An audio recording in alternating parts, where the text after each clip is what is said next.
Hey, everybody, welcome to this week's episode of Midwest Mythos. And guys, I got a good one for you today. This one's been a long time in the making. And honestly, this is probably the most excited I've been for an interview in a long time. It's going to be fun. We're going to get into a lot. And yeah, I'm just going to leave it at that. We ain't going to do the whole long spiel like we always do at the beginning. Guys, give it up for John from the 21 CD podcast. How's it going, brother? What up, man? How's it going? Well, it's going great. Thank you for taking the time out of your evening to be here. Let's just get into the fun, man. Yeah, dude, happy to be here. Why don't you tell everybody about yourself, where they can find you, what it is that you do, and what makes you you? Uh, I run the 21 CD podcast, where I talk about all sorts of cryptid conspiracies, and I kind of go into time shifts, lost eras that maybe have been covered over. Lately, I've been hitting a lot of modern conspiracies as well.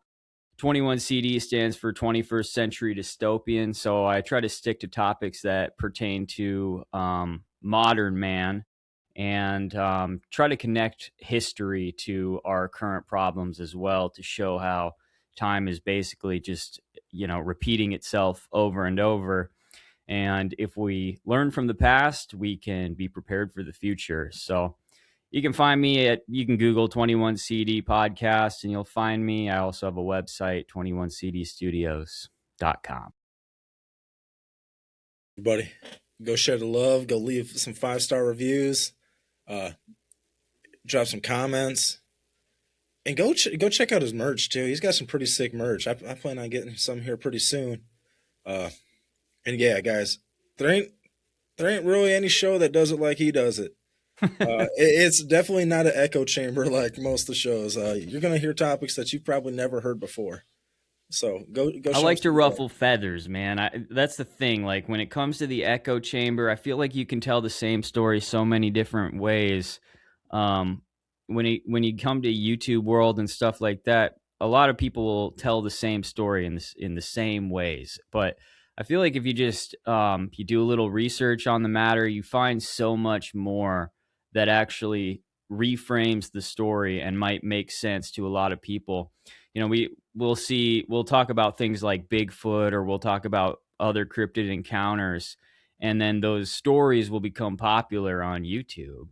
But what I've found is if you actually take the time to go and research that story and then sort of research a bunch of other stories and put them all together, you're given this big picture that kind of takes you out of the echo chamber. And I think that's really important because if we get stuck in it, then we never actually learn anything new. It's kind of just like everybody tells the same campfire story every time you meet up and hang out. And so, yeah, I like to try to dig a little deeper, try to make people a little uncomfortable on the show, talk about some stuff that maybe they don't necessarily want to hear about, but it's important for them to hear about. That's kind of my thing. Oh, yeah, man. The uh, comments are always super saucy over at 21. Sometimes your comment section is almost as entertaining as the episode. I'm not gonna lie. Oh yeah, dude. It's the full-time job is actually monitoring the comment section. The show part, actually making the show, is only like 40% of what I do. Everything else is then monitoring the fallback, or the fallout, I should say, after the show drops. I'm excited to read the ones that were on today's episode. I just listened to the audio version, so I'm gonna have to, when I'm laying down, I have to go take a scroll on today's one. I had to delete some from today because they were just getting so offensive. I was talking about satanic cults and why they do what they do to children. Particularly, we were kind of diving deep into some of these Epstein emails, and yeah, like a lot of people were just coming at it and they were being like, "Well, it's your God that allows all of this to happen," and it's kind of like, well, that's an interesting perspective to have. And people like that, as much as I want to sort of like bring into the light, you can only try so many times before it's clear that they're, like we're tasked to minister for sure. We're tasked to teach and all this kind of stuff. but I'm not sure that everybody who's in these YouTube comments is actually there to learn, and that's a critical component. If somebody's not there to learn, if they're not there to do anything except cause other people around them pain, it's really hard to bring those people to the light. So I just end up deleting the comment. Yeah, man. Like you said, there's only so much you can do. I mean, like for me, I was atheist for the first 20 years of my life. I didn't want nothing to do with that. Nothing. I'd be that person leaving them comments saying, how could your God be doing all this and kind of stuff. And I had a lot of people try to, bring me to the light and explain Yeah. that kind of stuff to me, but it just it never happened. God met me where I was at one point, and that's how it had to happen. It wasn't anything that anybody else was doing, and not due to lack of them trying. It's everything in his timing, man. I mean, I'm the same way. Like I grew up kind of a cult kid in one of these doomsday cults that thank God I got out of by some miracle. But it was after that I had no interest in Christianity or anything whatsoever. It put such a bad taste in my mouth. And then there was something about getting married that just really changed me. I don't know what it was, but once I got married, I was just like, okay, it's time to like start focusing on what's actually real, like what's actually going on here. And so that's really when I started my journey back to God. And I'm going to be learning for the rest of my life. I don't know anything. I'm a child out here, but if you follow your heart and you go where the spirit leads, then that's where you're meant to be. Exactly, exactly. And it's it's pretty common that I'm hearing now that with it's almost like marriage is something that God wants us to do, and Hmm. he works through that marriage and is able to show us much more of himself through that, because you're not even close to the first person that has gave me that little bit of testimony as far as, yeah, it wasn't until I got married that I started seeing all these kinds of different things, and it's almost like that happened a few times in the Bible as well. Like that's Yeah, and he calls us his bride, right? So like the exactly. whole thing is kind of symbolic of a marriage, and I think that's why we're supposed to be a man and a woman are supposed to get married, because it's symbolic very much of his master plan. And so by doing that, you inherently are living in an example that is akin to his, I think. But who am I? I'm just a guy. I'm just a guy on the internet. Ain't we both, brother? Ain't we both? Oh man. So I know there's about 1.5 million things we could get into tonight, but I know we texted a little bit and talked about maybe getting into some encounters that you've had, and then from there we'll see where it goes. Sure, yeah. Where do you want to start? I guess we were just Wherever talking you want. before we got on the show. We were talking about Flambeau, one of the places that I like to go camping up north. And lately, I don't know why, but lately, the topic of UFOs and aliens has sort of been coming to me, and it's coming to me through my followers. People are asking me to go check out their YouTube, and I go, and I got an email through my website the other day. This guy wanted me to go check out his YouTube, and I go and check it out, and it's just UFO sightings, and he sits on his porch or in his backyard or whatever, and he's got this gear, and he's just watching all these lights in the sky and all that kind of stuff, and now we've got Obama, and we got Donald Trump just tweeted today about aliens and how he's gonna um, show us all this evidence of UFOs and aliens and all this kind of stuff, and so it's like lately it's been sort of coming to me, all this alien talk. And like I said before, I'm not really one to believe in this kind of stuff the same way as most people, because I don't know. I haven't seen anything, that was inherently proof to me of being aliens. But that being said, as we were talking about Flambeau, this national park up in Wisconsin, I was reminded of a story that of an encounter that I had there. And this was a pretty it was a we me and my two brothers, we went out and we went camping way out in the woods. This is one of those forests where you can kind of hike in, and so we had hiked in and we had made a structure, and we were camping out there for a couple weeks. And there was this one night, it was me and them and my dog. And I remember there was this one night, it was this is a place that's very remote, and you can hear the elk calling, there's wolves out there, and very very kind of like very dark nights, because there's no lights anywhere around you, there's no towns, nothing like that. And we had all gone into the tent for the bed to go to bed. And I remember having a dream about I have very bizarre dreams because I don't sleep very often. So when I do finally sleep, I have really strange dreams. I have insomnia pretty bad.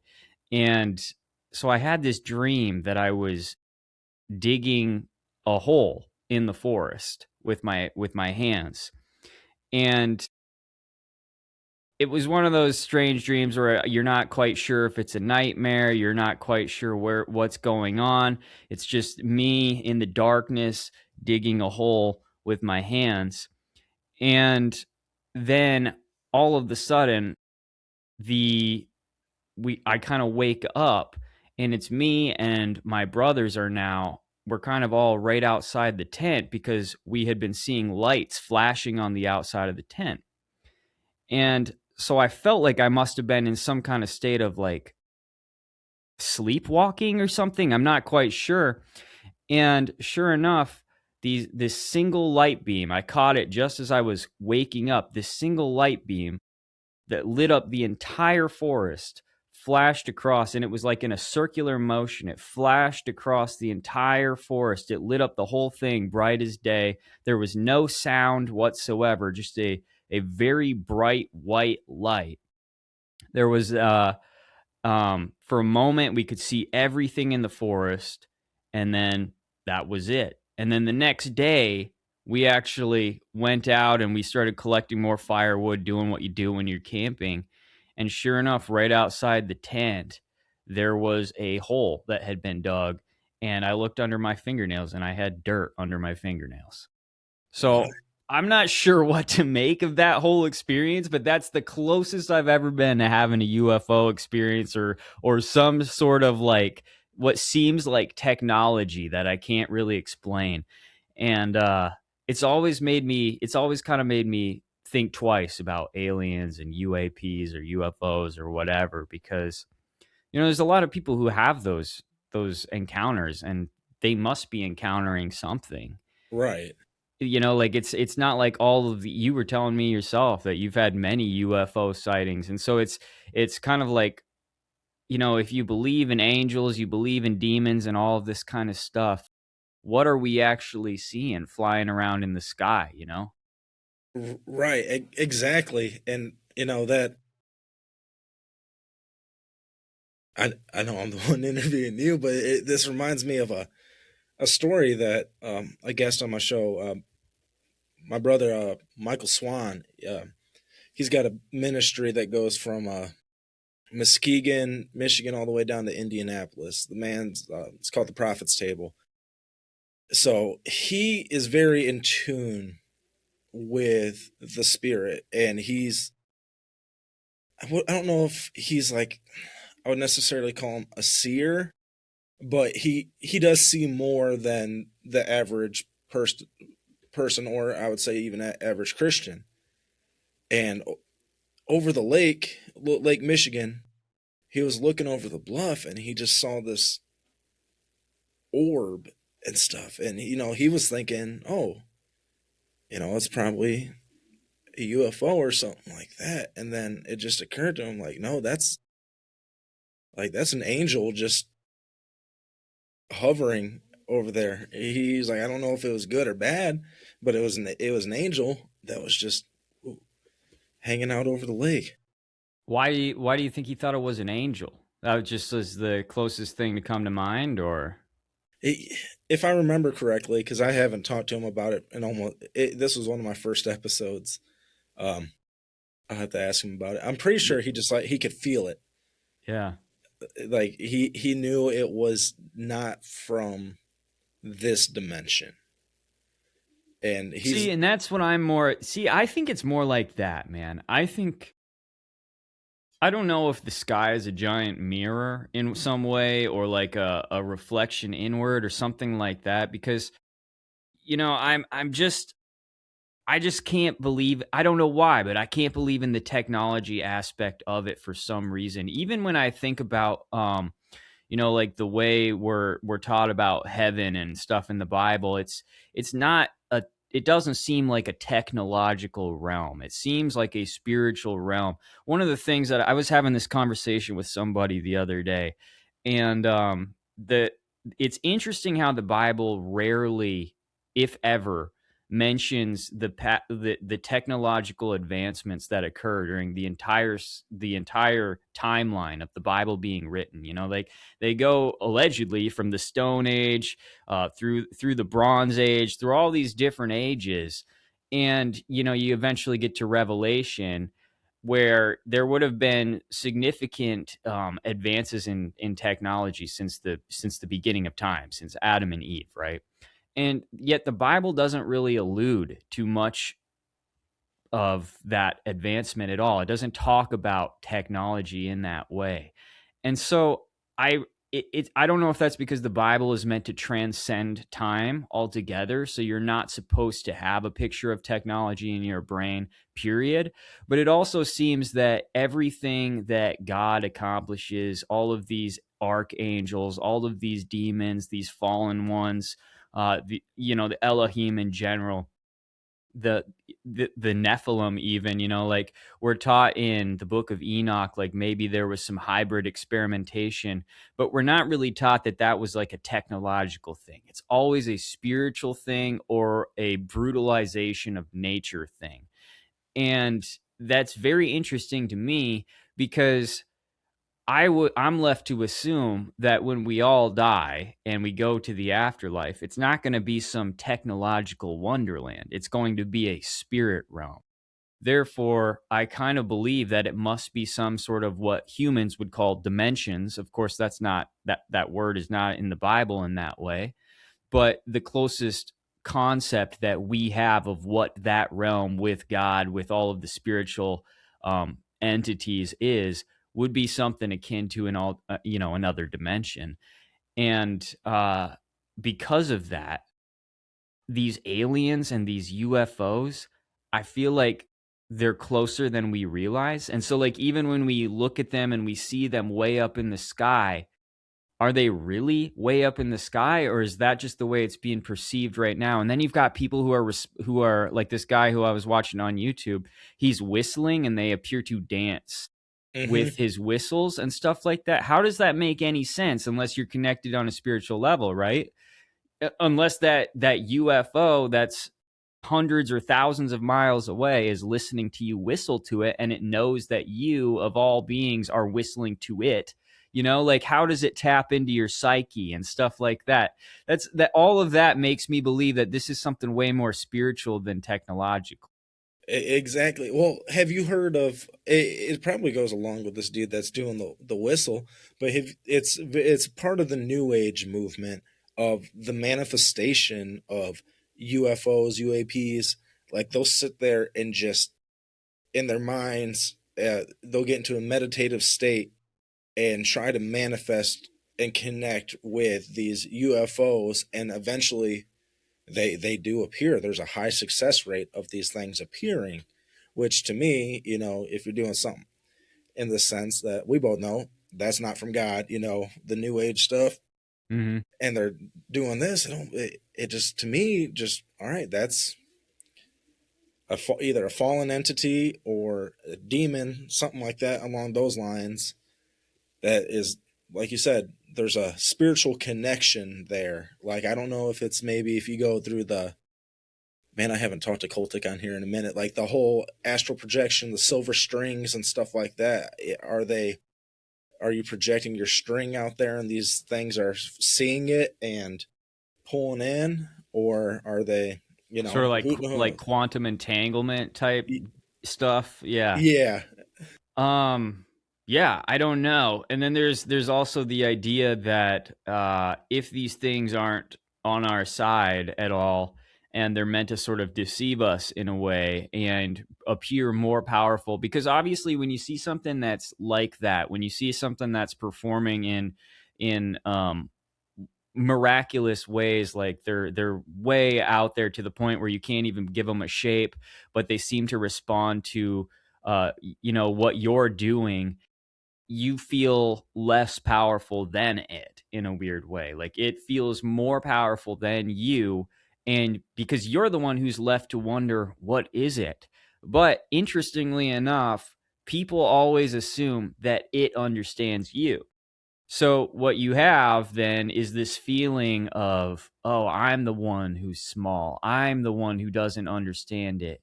And therefore, it must be more advanced than me. It must be more technological than me. It must be more powerful than me. And that could all be part of this sort of this disguise that demons wear in the modern age, where we are for some reason, humanity cannot see demons in the physical way that they used to, like when they were Nephilim, for instance, when they would inhabit bodies and walk around as giants. And I think cryptid sightings are a lot of demonic activity too, but those are very rare. There was a time in history when it appeared that people were seeing these spiritual entities um, a lot more than they are now, and I think that that's because mankind is not allowed to necessarily see that realm in the same way that it used to. And who knows what that reason is. It's all part of the plan. But it does seem that they are still trying to show us that they are more powerful than us and they are more mysterious than us. And I think that a lot of the ways they do that have to do with this alien UFO um, myth, I guess you would call it. it could be as simply as just following the times. The different skins Yep. that are out. Yeah, like it start. I think it was in the 30s or 40s when the first Alien movie was put out into the mainstream that people could see, and then just over the last, gosh, almost 90 years, it's just been progressing more and more. So just taking different shapes, man. Yeah, and it's kind of one of those. It's interesting because if you look at the movies now, there was a period where we were going really into aliens. Like alien movies were really, really big in the early 2000s, mid 2010s, and stuff like that. And now we're back on the spirit realm, if you'll notice. Now we're back on spiritual monsters in Hollywood. So we're doing a lot more demon stuff. There's a lot of demon movies out right now. There's a lot of like children who can interact with spirit realm type movies. There's a lot of monsters that attach themselves to the kid movies, all that kind of stuff. There's been two movies recently that have come out. I don't remember what they're both called. One of them's called Undertone. It's an A24 movie. It's not out yet, but it's coming out, where the demon is actually being summoned by the sounds that are being played within the film. So the film itself acts as a playing out of the spell. There's one on Netflix that's really big. It's an Asian film. I think it's South Korean or something, but it's a film too where throughout the film a series of words are played, and the film actually tries to manipulate the people who are watching the film to say the words with them. And then at the end of the film, they tell you that you are summoning a demon with these words. And if you're lucky, it will spare your life because you helped it come into being. And so all of that is very, very interesting. It's interesting how mankind goes through phases with what the monster really looks like.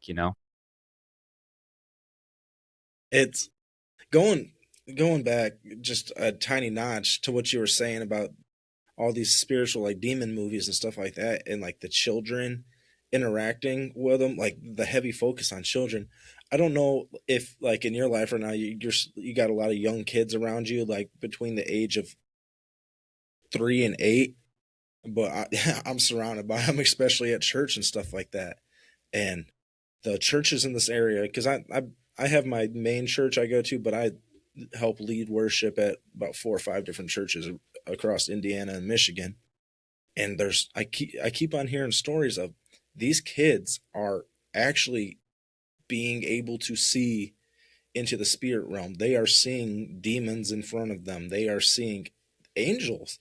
There, one of my friend's daughters had a. She saw what I believe is a cherubim standing guard at the end of her bed while this black spider demon thing that had been visiting a bunch of the kids from the congregation, like it was terrifying them. But in her, because her parents pray over her every night and she knows how to pray and stuff now, this cherubim was just standing watching guard at the end of her bed and would not let this thing torment her. It was protecting her, and she could like see it. It wasn't like a feeling. It wasn't a dream. She's wide awake seeing this stuff happen at the foot of her bed. Yeah, there's something about kids and demons where they are the, and I mean, this goes with satanic cults as well. Children are usually the preferred victim, and it's not necessarily just because they're helpless. It's because they're the most innocent. And if you set spirituality aside, well, not necessarily spirituality, but if you set I don't know how you believe, but the concept of reincarnation kind of goes along the lines that children will be closer to death because they just came from a state of death. And so they came from death, therefore they are closer to their past life. And because of that, they have a deeper connection to what happens in the spirit realm because they just passed through it in death. And I don't necessarily believe in reincarnation like that.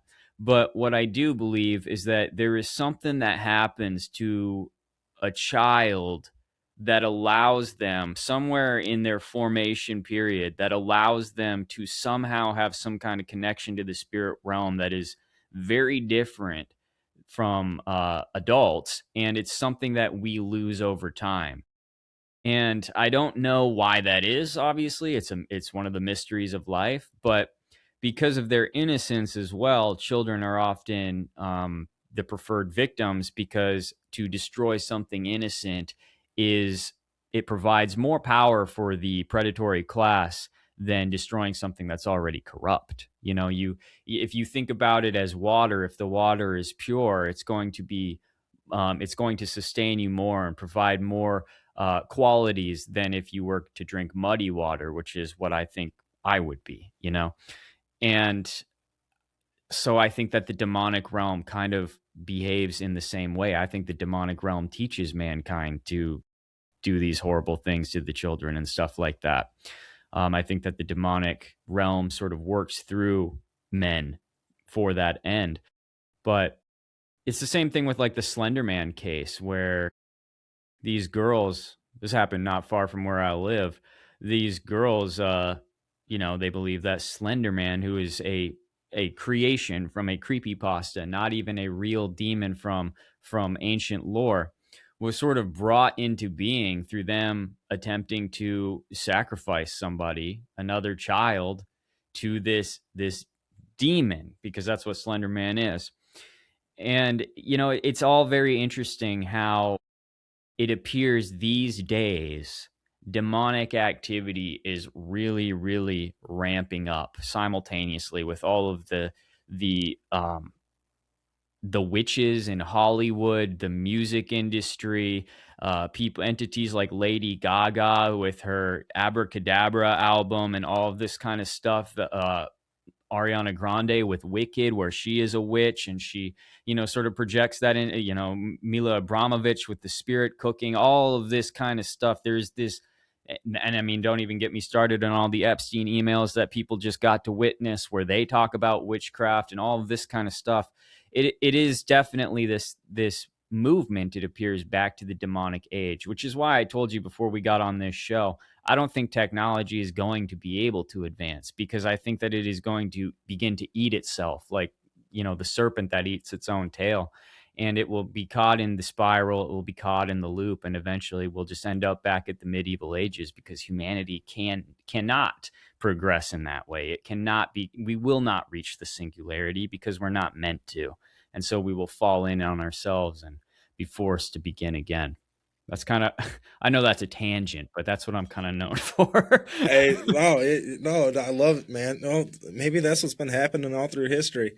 You go, the whole Tartaria thing. If people subscribe to that, Atlantis. We hear all these stories.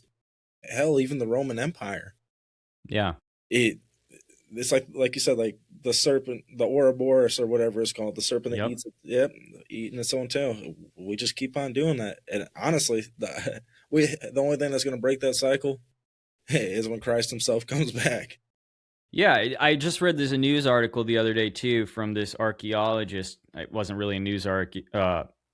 It was, I was looking at the news and came across this paper by an archaeologist, and he was talking about how these ancient men, these cavemen and whatnot, that all these links that evolved to become us, whatever.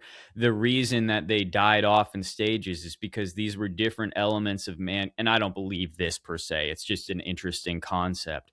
But as these different um, evolutions of man, whatever you want to call them, these generations of man, as they went through time, the reason that they all died before evolving into the next being was not because they were necessarily moving on to higher and higher heights.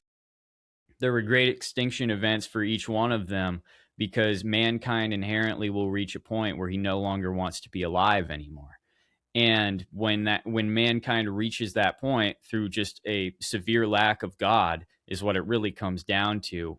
God, God oh man, we're going deep. But evil, somebody said on one of my comments, your God allows all of this evil to happen.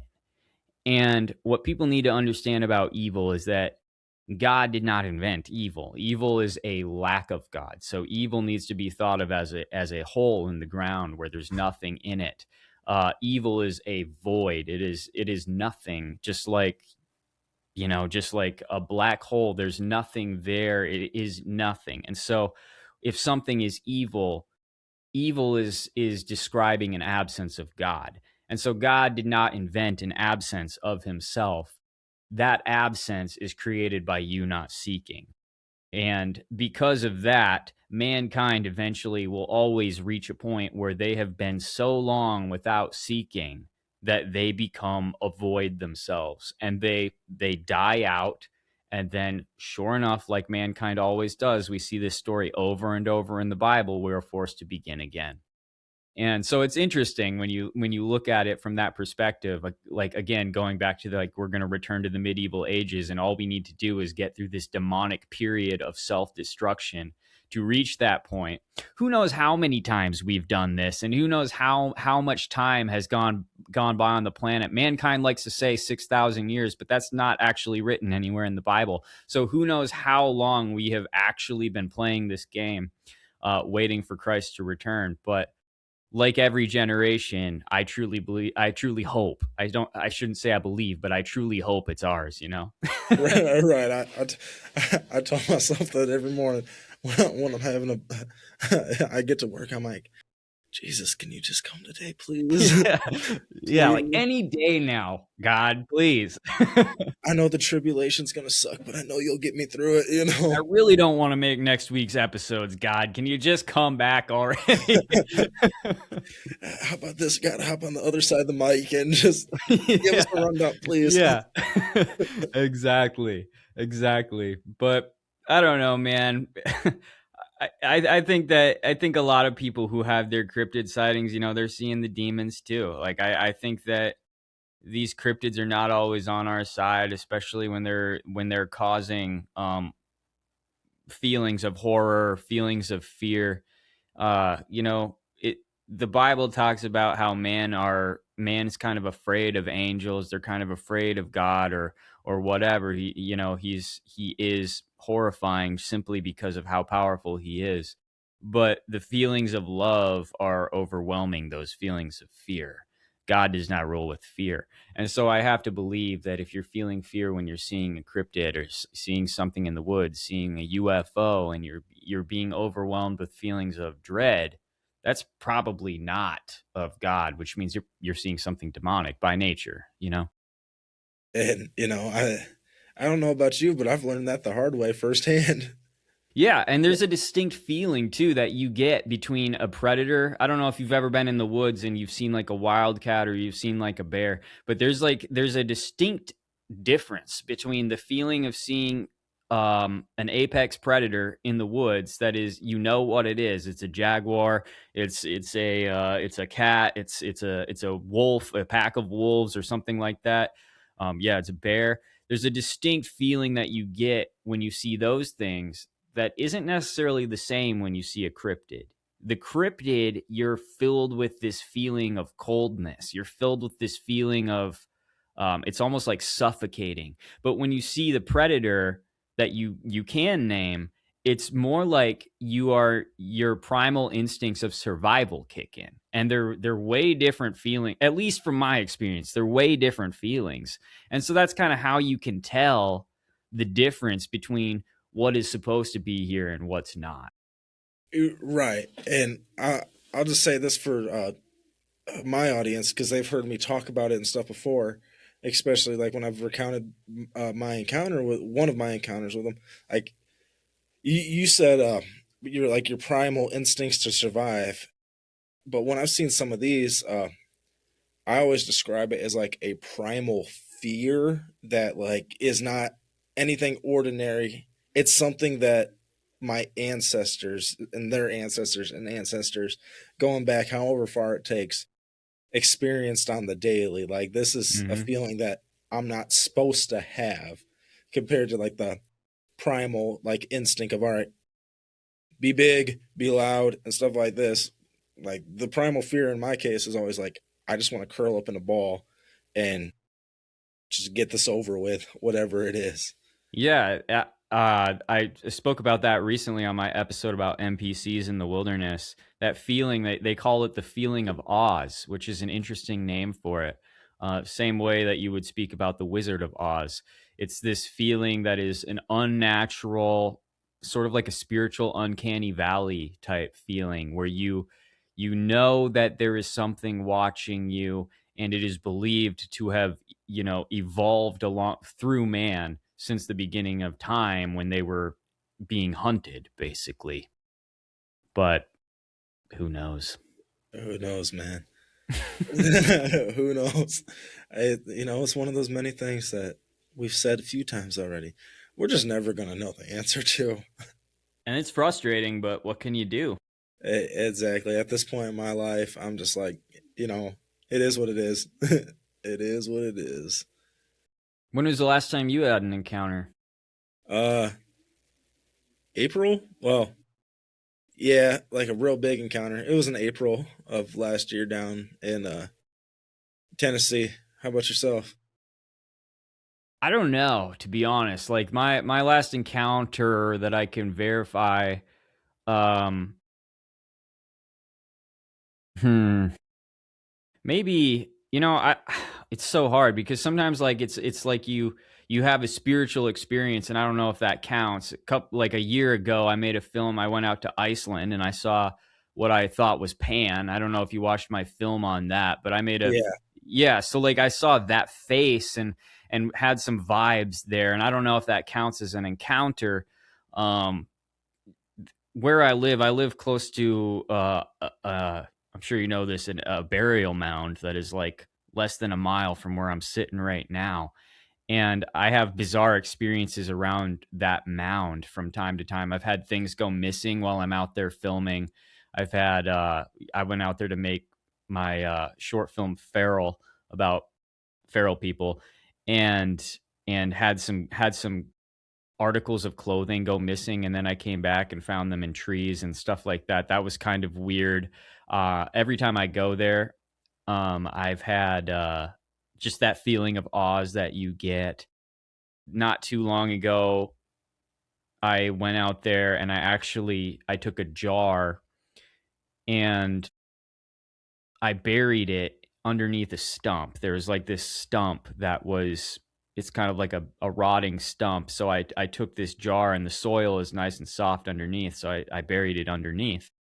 And a bit of an experiment of my own, but also I am one of those guys who kind of goes out to places, and if I feel like it's somewhere I'll go in the apocalypse or something, I'll leave caches and stuff. So I left it there, and when I came back about a week later, the jar was what had been dug up and actually set on a different stump over maybe like 50 yards away from where I buried it. And that was very strange as well. I wouldn't necessarily call it an encounter, but it was very strange. And so that whole area around that mound, I always have something going on. I metal detected it and everything. I got around to doing, I didn't record it or anything because you never know how people are going to feel about that. But I didn't do any digging in it because I don't know. I didn't. First of all, I didn't have a reason to. Nothing really came up, but something like that is kind of hard to shake. It definitely makes me feel like there's spiritual activity going on there. Aside from that, I would say probably the most recent verified cryptid encounter would be, when I say verified, I mean multiple people saw it, would be the elves that I saw in Iceland. The whole reason that I went back to Iceland in the first place. And that would have been a few years ago at this point. But that story is just crazy. That's the whole reason I went back to Iceland, and if you want, I can tell that story. It's kind of Yeah. long, but Oh, go ahead. You know, you tell your story, and then I'll tell you mine. All yeah, right. yeah, for sure. So I'll give you the brief rundown. But so I had gone to Iceland with my brother. This was our first time in that country, and when you go to Iceland, there's really only two ways to really fully experience it. And there's one major city, and then there's some other cities throughout the country, but it's pretty sparsely populated, and so it's not like you're driving through the countryside and you're just going to get a hotel at the end of every day. So you really only have two options, and it's camping or it's taking a van. And we opted for camping just because that's the type of people that we are. And so, and at this time in Iceland, you could camp anywhere in the Icelandic countryside as long as you were something like a mile from the nearest house, and you didn't have to climb over any fences because they are they're a sheep people. So they have sheep all over the countryside, and so you can't mess with their fences. But so we were out there, we were camping every day. We would drive.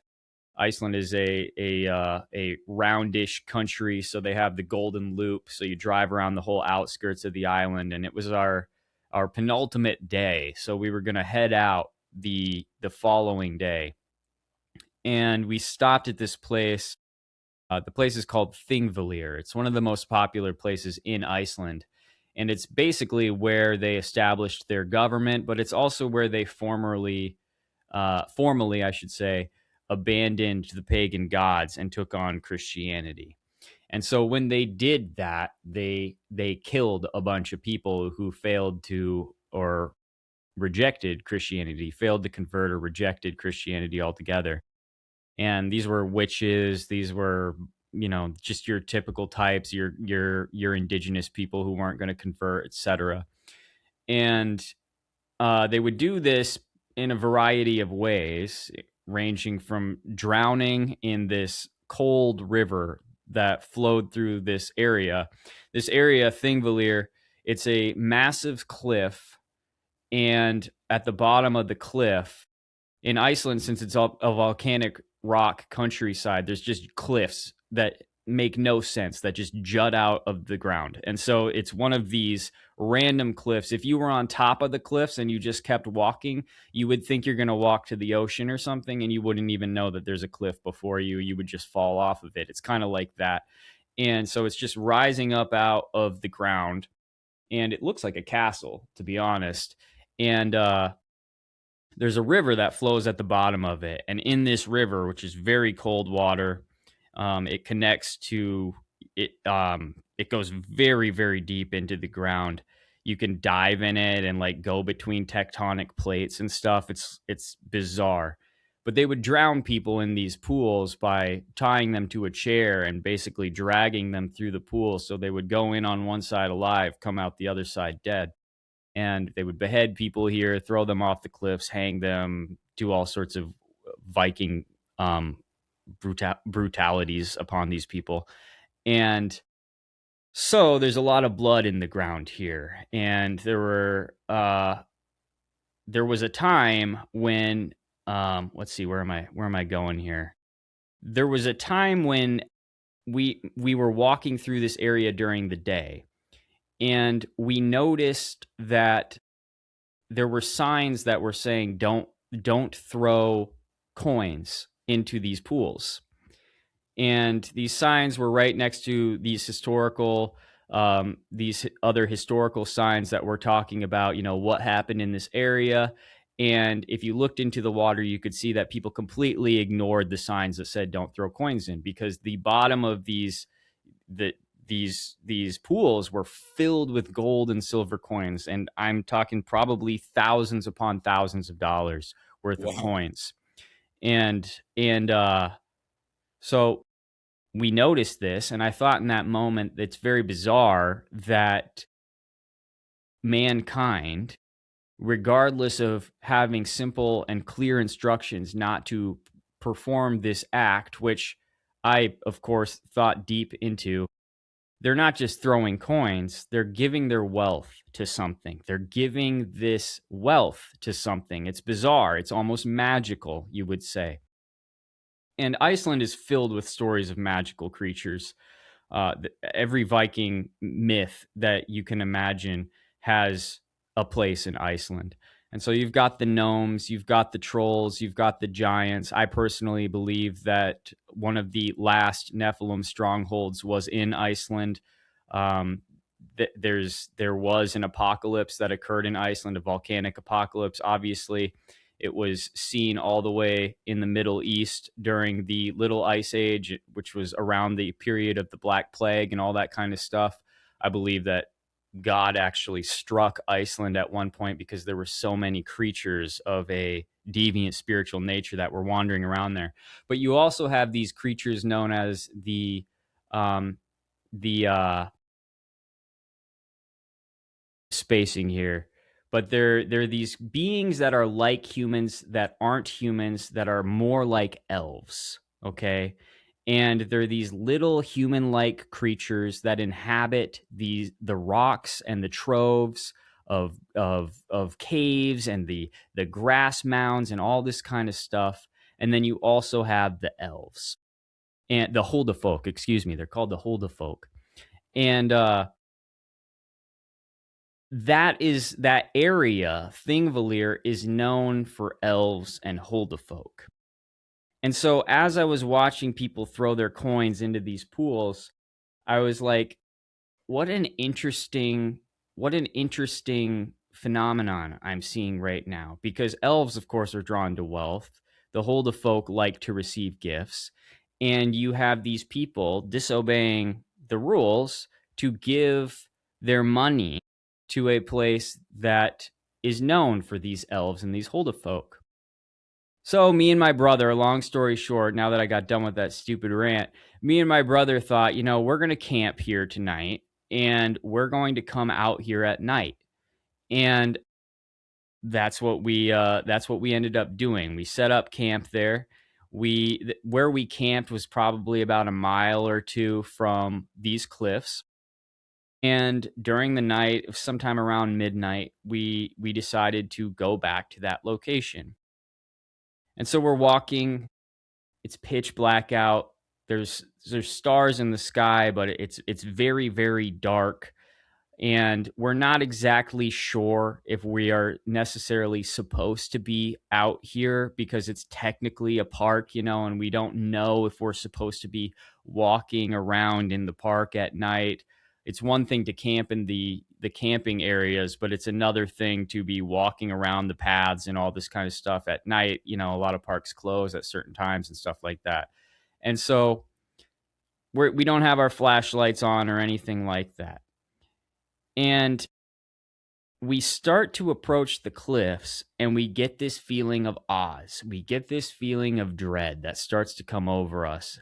And we start to hear the water, the river flowing, the killing pools, as they call them. We start to hear them.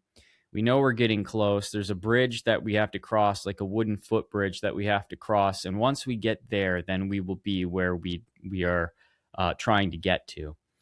And this feeling of being watched becomes overwhelming. And as we approach the footbridge, so we're just about to cross over it, I look up and I look up at the cliffs and I just see what appears to be motion. There's these rocky outcroppings that are on top of the cliff, and they're called elf towers. And they're basically just volcanic features of rock that sort of bubbled up out of the ground or formed over time. And I see what appears to be an something. I thought maybe a man at first, maybe a fox or something, jump from one to another. And I saw full motion, the body of something go from one to another. And so I motioned to my brother and I'm like, do you see what I see? And the longer we watch, the more of these things we begin to see. And we start to see little heads poking out from behind the rocks. We start to see full bodies of definitely humanoid entities that are standing between these outcroppings, these rock outcroppings, jumping from one to another. And we see maybe 20 or 30 of these things. And it becomes very obvious that we're not really supposed to be here, because the feelings that we're getting, like I said before, it's a feeling of dread. It's a feeling of, this place has drama that I'm not necessarily supposed to be a part of. And they're definitely looking down on us. And they continue to, it's almost like when you encounter like a nest of ants or cockroaches or something. It's like they just keep appearing and they're jumping around, they're running on the top of the cliffs, they're hiding, and then they're coming out again. And it became so overwhelming that we decided to act. Obviously, if they were actually there and we weren't completely hallucinating, we decided to act like we didn't see them. And so we turned our backs to walk away. And that was one of the most horrifying things that I've ever experienced in my life. The act of turning my back and walking away from these killing pools, these cliffs, with these what I have come to call elves, but they could have been the Hulda folk or whatever. And when we reached sort of the end of the trail, we just booked it the rest of the 2 miles back to camp. But in research that I did following that, I came to understand Iceland a lot better. And the Icelandic people fully believe in this spirit realm. They will totally navigate their roads out of the way of a place that may be known to have an elf church or a trove of elves or something like that would be in an area. They'll take the highway and they'll go somewhere else. They won't do construction projects where a troll might be or something like that. It's a very interesting thing. Last time I checked, it was something like 40% of the people who actually lived there believed, without having seen any of these things, that they do exist. And so it's a large amount of people who inhabit a relatively small place, who have had no experiences of their own, who still believe, because of the people who do have sightings and because of the stories that have been passed down through their people. And I would say that that was probably my most recent and most one of my creepiest encounters, for sure. I can imagine, man. Man, especially when that turning around at the end, man. That's a Yeah, I tough mean, road I to because we go. didn't know what it was in that moment. We just knew that we were vastly outnumbered and that we weren't necessarily it didn't feel like we were supposed to be there. It felt like we had walked into somebody's sacred place, like we interrupted. It would be like if you dropped me into Bohemian Grove while they're doing their ritual. That's what it kind of felt like. Like I was just like, I'm just gonna get out of here. Right, right, right, man. You guys continue your party up there. We're going back to camp. See you guys later. But yeah, man. Oh, that's awesome. And it's not just Iceland either. That really, it's everywhere else in the world except Hmm. for America that still has a respect and like even a feeling for the spiritual in these locations and stuff like that.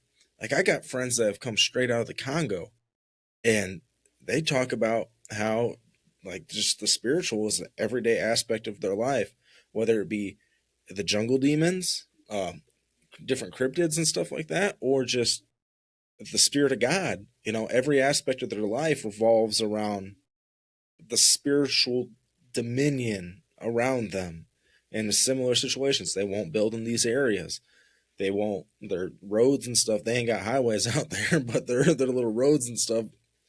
It don't matter if it takes you on a 5 mile detour. We're not cutting through this sect of the jungle, kind of Hmm. deal. It's it's wild, man, and that's to me that's part of the grand deception of America is the lack of acknowledging the spiritual around us, because there's not a lack of it. We got plenty of these places, like you were just talking, that mound by you, Hmm. the area I live in. There's plenty of it. Me and my wife got married in a park down the road from our house. Just a little, they got benches. There's a little pond and stuff like there, just because we felt that area was the spiritual pressure there was very heavy in a good sense.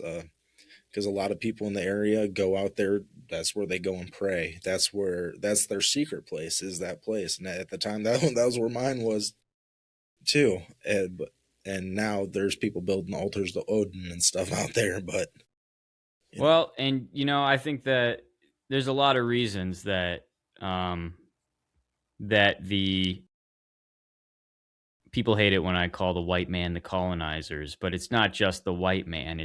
There were a lot of alleged reasons to get rid of the Native Americans, and not that I support them or anything like that, but I think that one of those reasons was to eliminate the spirituality, to eliminate the nightmares and the tales, because a lot of these peoples didn't end up having any written stories, and so the way that their stories would be passed down would be from mouth to mouth, and tribes would have designated storytellers, and if you kill the storytellers, then you kill the story, and they still practice those traditions.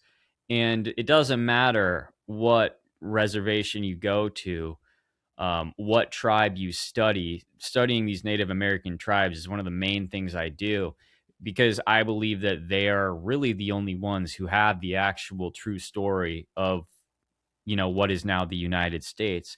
And they all of their stories are spiritual. All of their stories are talking about cryptids. All of their stories are talking about these beings that lived in the land. I mean, they have the stories of the Nephilim. They have the stories of, I mean, Lovelock Cave and all that kind of stuff. They have the stories of how there were giants that were towering over the pine trees that would hunt them down. They have the stories of, the Thunderbirds. They have the stories of the Wendigo. They have the stories of the Little People. They have the stories of all these beings that were living in these forests before we got here. And of course, one of the first things that the Smithsonian did was come and try to erase every single trace of these people that they could. But they have the stories of the Anasazi, for instance, and the Cahokia, some of the largest civilizations that would have been here allegedly, that we've been able to find, and they vanished without a trace. And the regular explanation for this is that, well, they got so big that they were unable to sustain themselves as a civilization, so they were forced to break off into tribes. But then if you actually look deeper, especially in the case of the Anasazi, they were cannibalized to death. And you have to ask yourself, how does one of the biggest civilizations in North America get cannibalized to death. We're not talking about 50 people. We're talking about thousands upon thousands of people. We're talking about people who all of the other tribes around them were told to never go on those lands because those are evil, evil people and they are of some sort of spiritual realm. They have a connection to the sky gods that is uncanny. And they have those are the people where if you go, you will find the six-fingered handprints all over the walls and stuff like that. They have these structures that they would build that they called portals that would summon beings from from somewhere, you know. And so I believe that a lot of the reasons that all of that was kind of wiped out and explained as something different is, yes, part of that great deception that you mentioned, part of that effort to get away from that particular disguise that the demons were wearing in those days so that we could move on to the alien disguise or whatever you want to call it, so that as mankind evolved, they came to understand the demonic realm in a different way, a way that allowed them to be more and more deceived. It it's wild, man, and I I love that you look into the Native American histories and stuff like that. I do the same thing, and it's here in the Midwest, man. There's tons of it. I mean, going on there's there has been giant bones. Actually, one of the biggest, like in the area I'm in, the double row of teeth giants, or that's where they found all these. There's one of the biggest. Have you heard the story of the one in Walkerton, Indiana, where there was eight of them in copper armor, Mm-hmm. buried like in the shape of the sun and stuff. Mm-hmm. Yep. That was like within 45 minutes of where I live, eh, and I it's mean, with all the mounds that are in this area stretching from, the whole Midwestern area, but really close to Illinois and then moving upward into Wisconsin and whatnot, I personally believe that this was a giant graveyard, and I think that this is where there are people here, obviously, who lived here, especially the tribes of the area and whatnot. But I believe that this place was very, very sacred because I believe that they buried a lot of those giants here.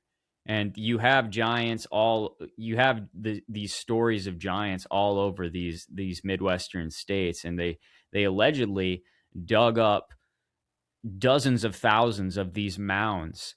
And I don't know what the Smithsonian did with them, but for a while they were telling people, settlers of this area, you don't even have to turn in the treasures that you find from these mounds, just dig them up.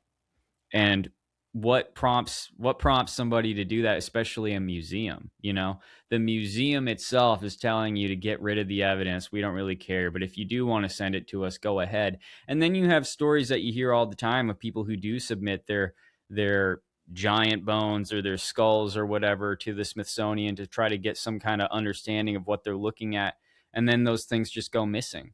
And a yep, lot of people believe they dump them in the ocean, they grind them up in a wood chipper, who knows? But it's definitely something that the Bible talks about, giants, and it's definitely something that the book of Enoch talks about. And and a lot of people won't take the book of Enoch as canon. Do with it what you will. I don't subscribe to either, really. I just, if the shoe fits for my research, then I'll use it. But it's kind of like, there's definitely something hidden. And I think that, yeah, they've been trying to hide it for hundreds of years at this point. And the Midwest, I think, is where many of these beings migrated to die or to be buried. I believe many of them were tribal leaders, chiefs, and gods amongst the people. And so they would take them north to bury them in these mounds, all that kind of stuff. right. And I, I'm not going to turn into a whole tangent because what I'm going to bring up, we could turn into a whole like 3 hour thing. But Are you familiar with the Lake Michigan Triangle at all? A little bit, yeah. So, a bunch of paranormal, all kinds of weird activity, UFOs, all this stuff underneath Lake Michigan, a bunch of shipwrecks and stuff like that. Well, throughout my life, give it because I lived right on Lake Michigan, always had interest in my UFO sightings and stuff over the lakes. I had a great interest in it, lots of books I read, but as I talked to more and more people and listened to these stories from other parts of the country, and it goes along with your theory of this is where they would migrate to die and be buried. The Lake Michigan's, well, the Great Lakes in themselves are fairly new within the last, I think it's like 10,000 years. They're pretty new. Um, but I really think Lake Michigan specifically was a mass ritual site before the the water came in. And I think God did that for a reason, but there's the Lake Michigan Stonehenge and all that kind of stuff. But the whole basin from Sheboygan to Traverse City is just it's an evil place, man. There's so much crime and stuff that's happened over it. I mean, Al Capone used to stomp Yeah. from Chicago. He had a kickstand 10 minutes from where I grew up in Wow. Southwest Michigan. I had family members that knew him, all that kind of stuff. One of the Crazy. one of the highest human trafficking areas in the world, from Chicago to Gary. I mean, it's there's a deep ancient evil in this area, and I think that goes in with all the cryptids and stuff like that. But there's a reason behind all of it, and I think it has to go with what you said. These things migrated here to die, and then where their spirits go, if it's the Nephilim, their spirits are damned to neither go to heaven nor hell. Where are they going, Well, and the Phoenicians too were said to have mined copper out of the lakes. Yep. And so that's really interesting too, because the Phoenicians are often kind of considered these people. Some people actually refer to them as those mysterious sea people that are debated about. But there are stories of them actually bringing giants to North America, and those giants would help them during their wars and their raiding campaigns and their endeavors here in North America. They might have even been responsible for some of the bizarre things that have been found in the Grand Canyon and stuff like that. And I was just doing some research on the origins of Israel, and the Hyksos people. A lot of people believe that the Hyksos people are sort of the origins of Israel, when Jacob went into Egypt and sort of started interpreting dreams and whatnot, and then brought his whole family in and all that kind of stuff. Um, and they the Phoenicians are these Semitic people as well. And it's interesting when you think about Israel sort of scattering all over the world. And one of the places that they allegedly went, one of these Semitic peoples, was North America to try to, you know, mine copper out of the Great Lakes. And if they brought some of these entities that we typically attribute with lands like Canaan, where they were later told to go through and smite every living thing because so much of it was Nephilim, then that kind of makes a little bit of sense. And a lot of these Hyksos people, too, by the way, spoke in the same sort of aesthetic as the Egyptians. So the hieroglyphs that you would see in Egypt, you would see in the Grand Canyon. And if the ancient Israelites or the Phoenicians or any of these people actually came to North America, then that too would make sense. So I don't know. The story, the timeline of North America is definitely one of the most fascinating mysteries to me. Right. Same here, man. Same here. Now, I know I promised you I'd tell you my Yeah, encounter. tell me your story. Sorry. No, you're good. You're good, man. Because in a way, it probably ties into what we just been talking about for the last 20 minutes. Uh, but I was down in Tennessee. I guess I could say where it was now. Kind of. It was near one of Scott Carpenter's locations. My buddy Harley owns invited me and the CW operations team to go on a camp out in a place where he's had a lot of his encounters in northeast Tennessee, near the Smoky Mountain National Park. But we go out there, and you know, it's a long drive. It took me about 12 hours to get there. The whole time, I'm just like, oh man, this is gonna be good. Just a camping trip. Probably not gonna see anything, have anything going on, but I'm gonna get to meet all these guys I met through podcast, and it's gonna be a good time. We're gonna talk the Bible. I brought my guitar, get a little worship and some country music going on. It was, I was like, it's gonna be a fun time. Well, Harley needed me to pick him up. So we're sitting there, I pick him up and we're talking. He's like, man, telling me all these things. And I'm like, all right, I've heard you talk about these on different podcasts. I believed you, but now that I'm like actually getting to look at your face, everything you're saying is 100% truth. Like, people like to fabricate stories a little bit, make them a little bit more entertaining. Not saying there's not truth in those, but he wasn't exaggerating on the sizes of these things. I could just tell by his emotions and how he was saying it. So we drive into this location up this old logging road to this old abandoned cemetery. And the second we hit these dense woods, man, I just get, I guess it would be the feeling of Oz. Just this weird, like, I'm not supposed to be here. My buddy Kevin was in the car behind us, and all of a sudden, I'm leading the pack. He disappears. It's just this one logging road. He's gone for like 10 minutes. We're sitting there waiting. And he's like, dude, I thought I saw something out in the woods. Just like paces my car. But it's behind Laurel's. And I was like, okay, well, I guess it's going to start. I told him I'm already having these feelings. So we set up camp, all this stuff. We're camping inside a cemetery. And the first night comes. And during the day, I was tired from driving. So I decided I'm not going to go hiking throughout the day. So I was like, all right, let's chill. I'm going to stay at base camp at night because I'm not going to lie. I'll be honest. I was scared. I'm a Midwest boy. I don't know the mountains like that. I'm not about to go walk out in pitch dark and when I didn't go out there in the day. So I'm like, oh, base camp will be safe.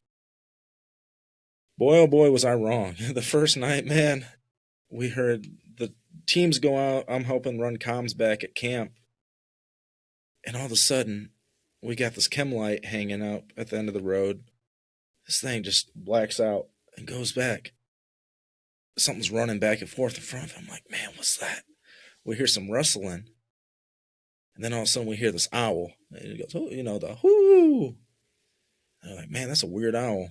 And then it goes, whoo. And I'm like, oh, man, what's going on? I start getting scared. They start, Drewski, from the Crypto Warfare podcast, he calls it. He's like, did you guys hear that 600-pound owl? Like, yeah, dude, it's right on the ridge line above camp.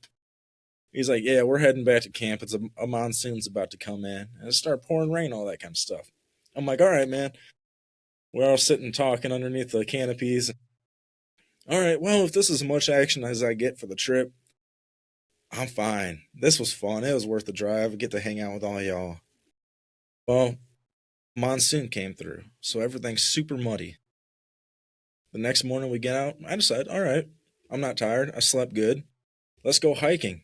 Right outside of our camp, man. Some 19, 20-inch print right outside of our camp. Clear as day. You can see all the toes, the mid-dorsal brake, man. Like, all right, well, let's keep on following these. And, we hike for about an hour and a half. We're seeing all these tree structures, these archways that are being built. I'm like, man, this is really interesting. There's something out here. And we find this old, we call it a kill valley because it's surrounded by ridges all around. And we found this old hog cage out there. So we're like, oh, okay. And as we're walking around, we find more prints around this cage. And we find this tree structure that was literally being built. It was still green foliage, but they were like wrapped around, braided and stuff. And like, oh, this is awesome. Something's here. All right, we know where we're coming back tonight. So, day goes by, we'll play some guitar, have some fun, eat some good food. And I'm feeling confident. All right, we heard something the night before. It's not gonna be that bad. I'm gonna suck it up. I'm gonna be a big boy. I got a I got a gun today. We're gonna have fun. We start walking out, and then I just get hit with just, oh man, I don't feel so good. And I'm walking, and my buddy Kevin's in front of me, and he turns around, puts his hand on my chest. He's like, Riley, are you okay? I was like, yeah, what you mean? He's like, you're not breathing. I was like, what you mean I'm not breathing? He's like, you're not breathing. You're going. And then you're just holding your breath for like 20, 30 seconds, and then you go. And I'm like, I didn't even notice. He's like, yeah, it looks like you're about to have a panic attack. And I was like, oh, I don't feel. And as that's happening, we have a lady on a thermal, a FLIR, and she's scanning the ridgeline, and she sees something up on the ridgeline. Just peek its head out and then come back. And we're like, oh, all right, we're going to get back to the spot. So we eventually get back down to the spot where we saw this tree structure, and there's fresh prints down there, like within the last hour or two, because it was only like 4 hour span of when we went out there and came back. So I'm like, all right, well, let's look at the structure. They had added a ton onto the structure. This is where they were going to lay down for the night. So we're like, all right, boys, we're going dark. I didn't want to hear that. I couldn't even see my hand in front of my face, man. How does it get darker than this? I've never been in that dark in my entire life. So we decided to go lay down next to this river. And I start getting this really, really, really weird feeling. And I see all these blue dots, little orbs just popping up everywhere. And I'm like, does anybody else see these? They're like, oh, those are just fireflies. And I was like, I ain't never seen a damn blue firefly in my entire life. You know, the Lord knows we have them out in the Midwest. Then Kevin, we're laying down in some moss. He tasked me. He's like, you hear that screaming out in the distance? There's all these whoops and screams going off on the other ridge line, probably a quarter mile away from us. And as we're talking about that, Harley is looking at a thermal because we set some bait up. And he's like, oh shit, oh shit, oh shit. We're like, what? He's like, there's two of them. There's two of them. And I'm like, what? He hands me the thermal, and I see this thing. I would go out and measure it later. 7.5 feet tall, peeking out, staring at me from a tree, looking at the thermal, and I'm like, oh, it starts getting real.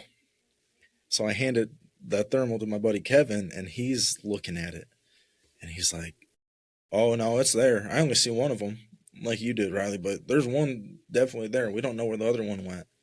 So we go check it out. There's more prints right where those were. I'm like, all right, man, I'm starting to like not feel good. I'm starting to feel sick. I'm ready to go back. Uh, I'm just hoping they're saying, let's go back to camp. Me and my buddy Juan are just like, all right, let's go back. Whatever you do not let them say, let's Scooby do this and break up into teams. Not 30 seconds later, Drewski's like, all right, boys, break up in the teams of two. And of course, I got the short straw, metaphorically speaking, and had to go back to where we just were, go dark and lay down. But the two groups of two we combined into one, and we're just standing there. It's pitch dark, and in the creek right next to us, we hear whoosh, whoosh, whoosh. No, no, no. I At this point I feel like I'm gonna die. This is like where that primal fear comes out. Like I've never felt fear like it in my entire life. I'm like, this thing's 10 feet away from us. Turn on the lights. Nothing. All right, go dark again. The ridge right on the other side of the creek, so probably 20 feet away from us. Through the brush and sticks. Turn on. Nothing. Then we go for a second, and then in the creek ahead of us, splash. Nope, we're getting out of here. Because I was like, all right, I feel like we're going to die if we stay here. And the other three people were like, yeah, we're feeling that too. And we call everybody, and they're like, why are you turning your lights on? What's happening down there? Well, we're being surrounded. There's like 2 or 3 of these things surrounding us right now, and we can't see them. So we decided to go back to, we're going to take the hike back to camp. And then I start like feeling like I'm going to puke. And we're hiking back, and we can just hear these things pacing us on the ridge lines. And we get back, and that's where that turn. You don't want to turn your back. That's why I was like, man, I like what you said about when you turn your back, because I did not want to. I just wanted to stay there, but not stay there. I wanted nothing more to get out. It was such a conflicting feeling. And we get back to camp, and I'm like, man, things are this ain't right. That I've never felt anything like that in my entire life, and I'm thinking, oh man, it's going to be done. Well, we were shooting a documentary, so we get back and we're all sitting down recounting what just happened to us, and they're like, Riley, it's okay to cry. And I'm like, what do you mean it's okay to cry? And they're like, you look like you're about to bawl your eyes out right now. And I was like, no, I'm good. Well, looking at the video now, I did look like I was about to bawl my eyes out. So as we're doing an interview right next to our camp, I guess I should have started preface by the first thing I did when I got there after I said everything out is I took anointing oil and claimed the land for Christ. No principalities, no cryptids, no nothing was allowed in our camp. They could get up to the border all they wanted, but they were not allowed in the camp. And right at the edge of where I put the anointing oil on the other bluff or ridge, whatever you want to call it, we hear this, ah, ah, ah, and it sounded like a deer, like a little doe that was like calling for its mom or whatever. I'm like, that's weird. So we just sit, and then somebody's like, well, that ain't no effing deer. And right after that, clear as day, right next to my hammock, a whistle. Just like that stereotypical whistle. And we all start grabbing guns, freaking out. And that night we had stuff was running back and forth to the edge of the camp and stuff like that. And it was just the most terrifying night of my entire life, man. So what do you think it was, Dogman? I think at least down by the river, I think it was Bigfoot. Mm. But there is a big history of Dogman out there. Scott's gotten pictures of it. Harley's gotten pictures of Dogman out there. I think maybe whatever it was next to the camp on the other ridge, because Harley says one ridge is where the Dogman are, and the other is where Sasquatch is. And we are kind of in the crossing paths of where these things would be. But I think possibly the second thing was a Dogman, potentially. That's a creepy story. Yeah, it was not fun at all. Would I do it again, though? Yes. Did you ever feel during this entire time like you were actually in imminent danger? Like you could be killed at any moment? Yeah. When we're lights out and there's the four of us down by that creek, like we were all feeling like, oh, we're gonna, like, everything in our body was telling us we need to leave this second or else it's gonna get us. Yeah. Yeah, it was not fun. Man, being out in the woods. And so like when you actually saw it through the thermals, you went back out afterwards and you like measured it against the tree or whatever, and it was like 7.5 feet tall. Yeah, and I was hesitant to say it, so like I asked Kevin because he saw the same one I did out the tree. I was like, hey, bro, why don't you go put your hand up to where you think you saw the top of the head, just to make sure, like, I didn't say anything beforehand to him Yeah. where I thought it was, and he put it exactly where I saw it. And it was the same tree because we were so deep in the out there, we used spray paint to put marks on the trees so we knew how to get back to camp. So it was one of the trees we spray painted that this thing was standing behind. And they must have seen something there before to right? Like to know that was a place of activity, huh? Yeah, Harley had had so many experiences out there prior. That's crazy, man. And then once again, you're talking about these orbs. It kind of goes back to what we were saying about how orbs could just be like a manifestation of I don't know, some type of demonic energy. It could just be something that kind of flutters around in this energy state until it turns into something else or whatever. Right. It's weird because there is a lot, especially nowadays. It also depends on the area, but I've heard a lot of the Appalachia, whatever you want to call it. that they do see these blue orbs before they have sightings with Sasquatch or Dogman. Like those. So it was just really weird, man. I don't know. I didn't know how to explain it. Like I'd seen other stuff on properties up in Michigan and stuff, but nothing like that intense, you know. Yeah, and you never know how to describe the unexplainable, right? Like it's like because then it's always like, well, what did you see? Well, I don't know what I saw, but it was big.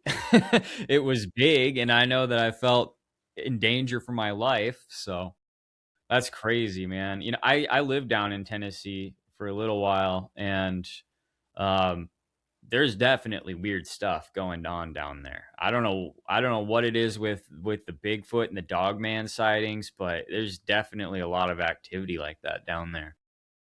I One of the things that I kept on saying, and they kept on like, man, why do you keep on saying that? Because I get feelings. I guess I'm more sensitive to like areas that I'm in. Like I can not like empath and none of that stuff, but like in a spiritually dense area, like I can tell like, hey man, there's something's happened here, something's here, you know. And I just kept on saying, man, there's an ancient evil here, which goes back to like, all right, maybe the Phoenicians were wiping out giants and stuff down here, because I've heard it on other shows like from down there, like confessionals and all them shows from down in Tennessee, talking about how like, oh, they heard stories of people seeing hieroglyphs and stuff like that on the Appalachian Mountains. There's, the whole thing about maybe the Mayan Empire and stuff like that came as far as Tennessee and Georgia. So there's I mean, they're the oldest mountain range on the entire planet as well. I mean, Yeah. there's some history there, and I don't know what it is. Maybe these things, because whatever Bigfoot it was or whatever I saw, man, like that was evil. It was evil. It wasn't a flesh and blood creature at all. So I'm just, maybe these demons manifest themselves in that form because that's what the local history and stuff is, you know. Who knows? Yeah, and I sometimes wonder, like, when we think about demons, it's a lot of people think that all demons are kind of on the same side, like they're on the side of evil.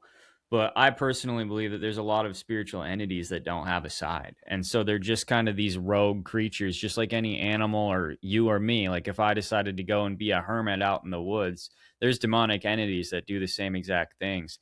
And if you end up in their realm, then you could fall victim to them. And I think that's where a lot of the, like witch activity too can bring stuff like that about.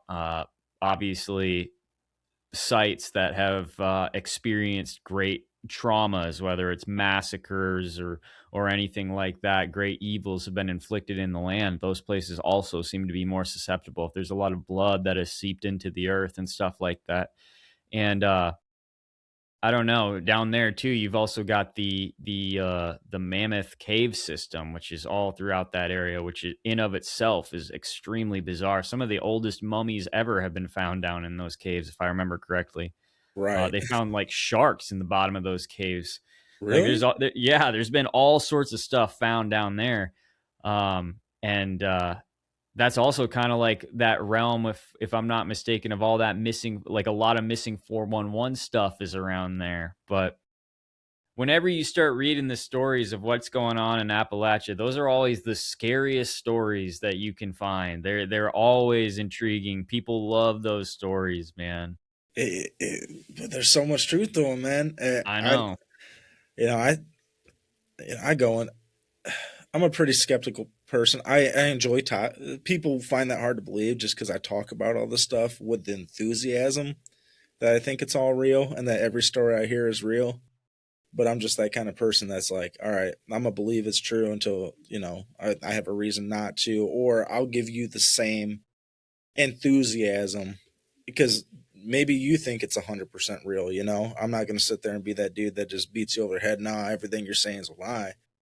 But after going down there, man, and actually spending some time in it, I was like, maybe a majority of these stories are actually true. You're gonna Yeah. have your bad apples every once in a while, but the realm of possibility has gotten a lot wider for me after spending some time down there. Yeah, man. I don't know. When it comes to some of those cryptids too, like I wonder, we got that story in the Bible about how the legion was cast into the pigs and the pigs couldn't physically handle it, so they, basically they committed suicide. But I wonder sometimes if there are other animals that could handle demonic possession. So if you talk about Dogman or something like that, is this a wolf that has been possessed? Is this a bear that has been possessed? Stuff like that. Because you've got a lot of stories from Native American lore of these hybrid creatures. And that seems to go a little beyond just a man. So either like a man that has been demon possessed. So either it's entirely a creature in of its own. It exists in its own category, or it's actually a species that we are pseudo familiar with that is possessed, and it is a host for a demonic entity. And when you think about it like that, it's not really any less believable than the stories of demonic possession of people who go through what's it called when the priest comes and gets the demons out of people? I forget. Oh, exorcisms. Yeah, exorcisms. Like it's kind of like if a demon can possess a host and that host doesn't necessarily have to be human, that kind of opens up a whole new realm of possibilities for what we're seeing in the woods. Right. Well, it's like that whole near deer or whatever it is they got down there. Yeah. Yeah. Yeah. It's like, The near deer and the werebear. yeah. But then I mean, even when you look back at the ancient records of humanity, they're reporting all of these weird animal hybrids that are all. I mean, look at the ancient Egyptian gods. Look at the Phoenician gods. Look at all these different peoples throughout time who have these animal hybrids that are preying upon them. In Japan right now, they're having this weird issue where the bears are coming out of the woods. They've killed like over 100 people. The Japanese army had to come in and kill off a bunch of the bears. Like it's just there's something about nature that seems to be, I don't know, at least to some degree, able to be used by God, and so I wonder if they can also be used by evil. Yeah. I mean, it makes sense. It, Very interesting stuff. it really is, man. It's now I'm just sitting here thinking about what different creatures could be possessed. And like what's the criteria? Is it size, Do they have to I be don't able to know take a because you vessel? got like gods like Pan and like Cernunnos and these gods. You got things like the all of these goat creatures and stuff like that, and it's kind of, I don't know if these beings are ever actually existed or if they're just perceived to have existed, but the Bible even talks about some of these creatures having existed. So or at least be mentioned. So why would they be mentioned if there wasn't already a concept to pull that mention from? And I don't know. I hope to find out someday. I would love to see a three-headed dog or something running around in the woods and just being like, "Yeah, I knew it. I knew it." It is real. Right, right. I don't know. I mean, the accounts from Revelation too of like the things that are going to be coming in the end times, looking like giant grasshoppers with the heads of lions and like stuff like that. Like, what are they talking about? Like, when people generally think about the demons that are going to be in the earth, in as mentioned in Revelation, they appear to be these giant locust-like creatures with wings and heads like lions. What is that? Is that a cryptid? Is that something we have yet to see, or is that something that it was just sort of imagined to be kind of like that? Right. But with the amount of like stories that people have about Bigfoot and Dogman, it's just hard to say that everybody's lying, everybody's making stuff up. It's almost impossible to do that. You make yourself look stupid by not believing that there's at least something out there happening. Exactly. Exactly. And I had this thought going back to what we were talking about, like with the movies and stuff like that. Like we have descriptions of the, like what you said in Revelation, of what demons and stuff look like. Some of them, I believe like all creatures, they come in many different shapes and forms. But I think Hollywood is sanitizing this because they each have their own unique features, but they stick to a very tight script, like Mm-hmm. 99% of the time, what they look like. So I think a lot of people are probably going to be deceived by that because they're going to be thinking of stuff like the Babadook or whatever the thing was from Insidious, like Yeah. these humanoid looking things. But the reality is, man, they could look like with like the modern description of the Wendigo, just like a rotting deer or something like that. Mm-hmm. Yeah, and I mean those stories are that's part of the whole like nothing new under the sun, like those stories they keep coming back up. The Brothers Grimm, for instance, when those stories were being written, those guys actually went into the land because they were afraid that all of the old stories were going to be deleted by all the death that was running rampant in those days. Parents were cannibalizing their children. There was such a lack of food in the land that these stories were at risk of dying. And so those stories, even though they're all known as fairy tales and they speak of these majestic, fanciful creatures and all this stuff, and so, the powers that be whoever it is has decided that those are stories for children. They originally weren't written as stories for children. They were actually written as history of these cryptids that have been found in the woods that the Brothers Grimm wanted to preserve. And so when you think about it just being regurgitated through entertainment and all that kind of stuff, it's almost like the history constantly resurfacing over and over again, just to remind us, like, you think this stuff is fake, but isn't it weird how it continues to come back time and time again and you can't get it out of your mind? It lives rent free in all of our brains. And at a minimum, even the people who don't like believing in it, they still like being scared by it for entertainment. Right. It's a very interesting thing about humanity. Even the ones who don't believe in cryptids, they're still scared of them in movies and they're still scared of them in games. So why would you be afraid of something that isn't real? Right. Oh, that was one of the big things that got me to believe in God. Is like, all right, well, I'm terrified of ghosts. I'm terrified of demons in the movies and stuff. Well, why is that? Yeah. Well, maybe there's something in me that knows that they're real. And if evil's real and these evil beings aren't, there has to be a good. And what is that good? That good is God.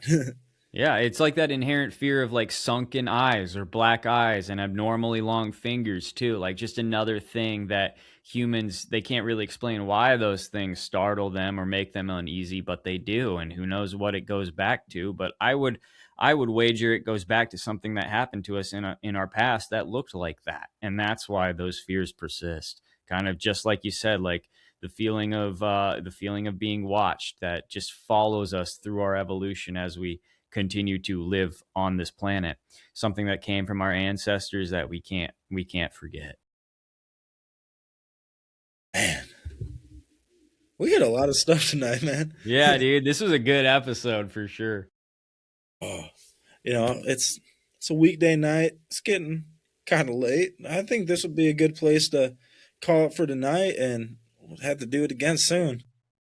Absolutely, man. I'll have to have you on 21 next time. It sounds good. We can get that figured out. All Well, right, bro. why don't you let everybody know where they can find you one more time? Yeah, you can Google 21CD podcast or you can go to 21cdstudios.com. You put me in the search bar on YouTube, all my stuff will pop up. I'm also on Spotify, Apple, and some of my dicier stuff is on Rumble as well. I'll put all that stuff in the link down below. Guys, thank you for tuning in this week. And you know the thing. If you or anybody you know would like to be a guest on the show, hit the link tree down below. And John, thank you so much for coming on, brother. This It was was a blessed. pleasure. Yep. Until we see you guys next week, God bless and have a great week. Bye. Stop.